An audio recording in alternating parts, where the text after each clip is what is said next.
Bonjour et bienvenue pour ce nouveau tuto sur la chaîne YouTube de Cenomy. Alors nous allons voir ensemble comment bien configurer votre souris gyroscopique Zono. Pour cela, vous avez deux logiciels qui vous sont fournis à l'achat du matériel. Vous avez un logiciel d'initialisation et un logiciel de réglage. On va ouvrir ensemble le logiciel d'initialisation. Dans ce logiciel, vous allez indiquer à quel endroit vous avez installé votre Zono. Est-ce que vous l'avez installé à droite sur votre tête, à gauche, sur votre main droite ou votre main gauche, etc. Fiez-vous bien au texte qui est indiqué, d'accord? L'image n'est pas forcément la plus représentative. Ici, c'est bien le Zono à droite et là, le Zono à gauche.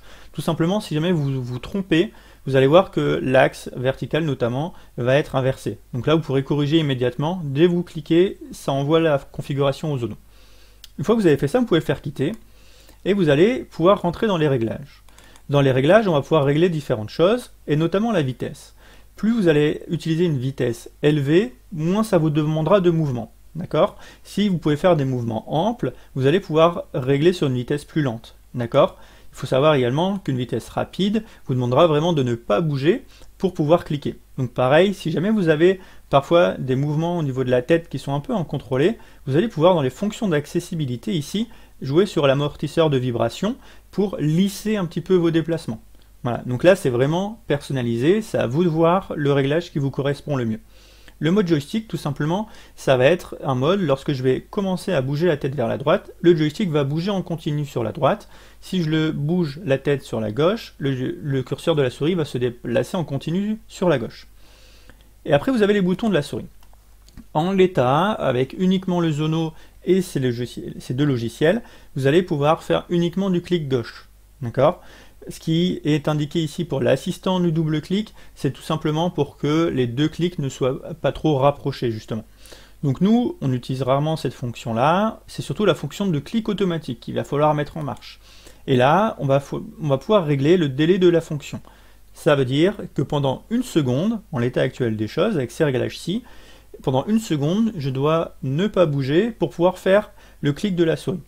Alors vous allez voir qu'en l'utilisant, une seconde, ça paraît long, hein, c'est long. Donc du coup, moi je le règle souvent sur une demi-seconde, ce qui vous permet ici de rester une demi-seconde sans bouger pour que ça finisse par cliquer. Voilà. Je reproduis l'opération.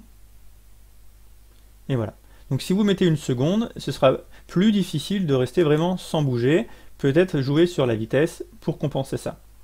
Si toutefois vous avez besoin de plus de réglages, un double clic, un clic droit et l'ouverture du clavier Windows de façon automatique, je vous invite à télécharger le logiciel Dual Clicker qui vous permet tout simplement de gérer la fonction des clics automatiques.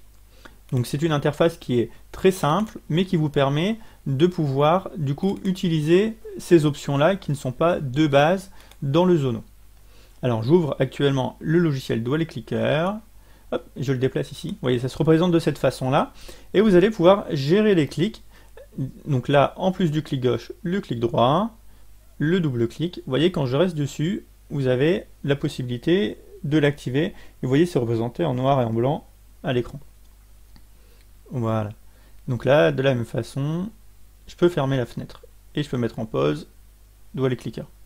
Voilà, donc ça c'est un petit logiciel en plus pour vous permettre de maîtriser également le Zono.